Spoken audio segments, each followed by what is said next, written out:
नमस्कार दोस्तों, मैं अंकुर उपाध्याय स्वागत करता हूं आप सभी का आपके अपने YouTube channel share market analysis में। जैसा कि मैंने आप सभी के साथ इससे प्रीवियस वीडियो में शेयर करा था कि अदानी ग्रुप के स्टॉक्स में जो आज आपको कहीं लोअर सर्किट देखने को मिल रहे हैं, लाइक अदानी टोटल गैस या ट्रांसमिशन, इनके पीछे एक पर्टिकुलर रीजन है और वो रीजन क्या है उसके बारे में बताता हूँ। एक चीज आपको क्लियर कर दूं, देखिए एचडीएफसी बैंक के स्टॉक में आपको फ्राइडे को एक बड़ी गिरावट दिखी। Kotak Mahindra bank second half में एक शार्प फॉल आया। ये सारा का सारा खेल और आज अदानी ग्रुप के कुछ स्टॉक्स में जो गिरावट है, ये सारा का सारा गेम आपके लिए MSCI इंडेक्स की वजह से हो रहा है। अब ऐसा उन्होंने क्या कह दिया या क्या करने वाले हैं जिसकी वजह से अदानी ग्रुप गिर रहा है? एचडीएफसी बैंक क्यों गिरा था उसका तो मैंने आपके साथ प्रॉपर रीजन शेयर कर चुका हूं ऑलरेडी फ्राइडे को ही। तो अभी इससे कितना फर्क पड़ेगा, इन्वेस्टर्स को क्या करना चाहिए, कोई फ्रेश एंट्री लेना चाहता है तो क्या ये गिरावट खरीदने का मौका है, इसके बारे में समझते हैं। सबसे पहले मैं आपको बता दूं, ये पूरा जो भी चल रहा है अभी, जितनी भी ये कभी कोई गिर रहा है कभी कोई गिर रहा है, ये पूरा का पूरा माजरा आपके सामने 12 मई को आ जाएगा, यानी 12 मई को सब स्पष्ट हो जाएगा, क्लियर हो जाएगा। आप डेट याद कर लो, 12 मई MSCI इंडेक्स की रीबैलेंसिंग में क्या होता है आपकी नॉलेज के लिए बता दूं, केवल और केवल किसी कंपनी के स्टॉक का वेटेज ऊपर जाएगा, किसी का वेटेज नीचे जाएगा। जिसका वेटेज ऊपर जाएगा उसमें इनफ्लो यानी पैसा आएगा, और आप सभी को पता ही है जब शेयर में पैसा आता है तो शेयर का प्राइस ऊपर जाता है। वहीं जिसमें से आउटफ्लो होगा उसमें से पैसा बाहर जाएगा, और जिसमें से आउटफ्लो होता है उसका शेयर नीचे जाता है। सिंपल।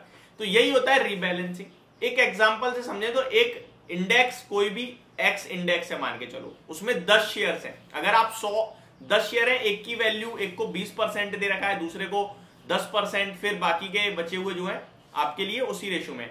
तो जिसका मान के चलो 10 स्टॉक्स है, 10 स्टॉक में एक को तो दे दिया 50% सीधे, ठीक है। वैसे इतना होता नहीं है, मैं शॉर्ट में एग्जांपल बनाने की कोशिश कर रहा हूं तो मैं सपोज कर रहा हूं बाकी सबको दे दिया आपका जो बचे हुए 9 है 5, किसी को एक को 10, एक को 5 और बाकी सबको 5-5। तो जिसमें 100 रुपए किसी ने उस इंडेक्स में लगाए, स्टॉक्स में नहीं इंडेक्स में, तो जिसमें 50% है उसमें सीधे 50 रुपए गए। अब मान के चलो उस 50 वाले का वेटेज कह दे इंडेक्स कम होगा, 40% होने वाला है, तो अब आप 100 लगाओगे तो उसमें से 40 जाएंगे उसमें।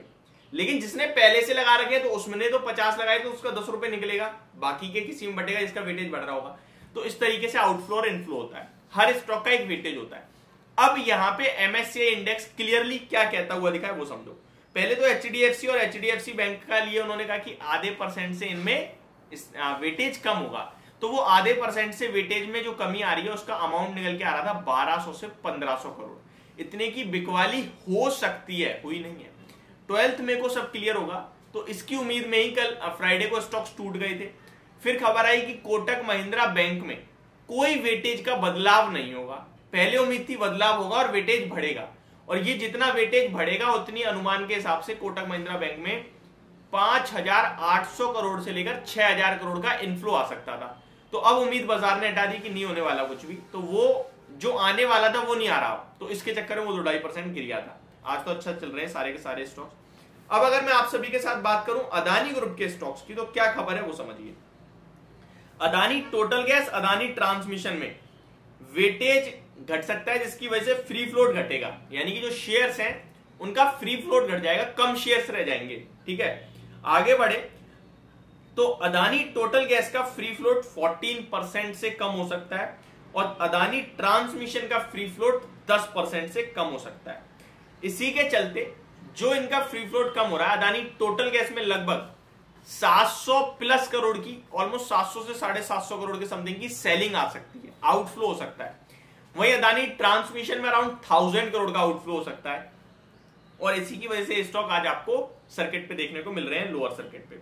आगे बात करें अगर, तो अदानी टोटल गैस लगभग फरवरी के बाद से आपके लिए 56% क्रैश हो चुका है, और ट्रांसमिशन 42% क्रैश हो चुका है।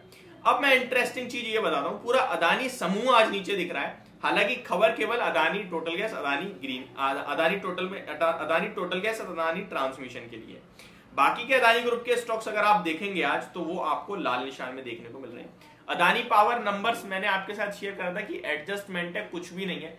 जिस दिन नंबर्स आए उस दिन तो मुझे ट्रोल करा, लेकिन जब मैंने संडे को आपके साथ स्क्रीन शेयर करी, सब कुछ बताया कि भाई ये देखिए डेफर्ड टैक्स एडजस्टमेंट है, प्रॉफिट इसलिए बढ़ा है, फिर लोगों ने उसको समझा और लोगों ने थम्स अप दिया। अभी मैं अदानी पावर की बात करूं तो नेगेटिव ट्रेड कर रहा है, कुछ खास मूव, लेकिन टेक्निकली अच्छा है। मैंने आपके साथ 214 पे बाय भी इनिशिएट करा है, 245 से हमने प्रॉफिट भी बुक करा है, थोड़ा बहुत पार्शियल, और अभी भी खड़ा है स्टॉक। 224 जब तक नीचे में ब्रेक नहीं करेगा तब तक मुझे अभी पॉजिटिविटी है स्टॉक में, लेकिन नंबर्स अच्छे नहीं थे। आगे बात करें अगर अदानी विनमार, तो वो भी नीचे दिख रहा है, उसके तो नंबर काफी खराब आए थे। अदानी ट्रांसमिशन सर्किट पे इस खबर के बाद, टोटल गैस सर्किट पे खबर के बाद। अदानी पोर्ट फ्लैट ट्रेड कर रहा है पॉजिटिविटी के साथ। अदानी एंटरप्राइजेस पेरेंट कंपनी लगभग 1-1.5% नीचे ट्रेड कर रही है, बाकी कुछ खास है नहीं। तो ये आपके लिए इस समय अदानी ग्रुप और एमएससीआई की इंडेक्स का जो रिबैलेंसिंग है इसके ऊपर अपडेटेड वीडियो। होप आप लोगों को सारी चीजें समझ में आ गई होंगी और पूरी जानकारी 12 मई को आपके सामने आ जाएगी, जहां एमएससीआई में जो भी रिबैलेंसिंग होगी आपके साथ में शेयर करूंगा। Thank you so much for watching this video and have a great day guys.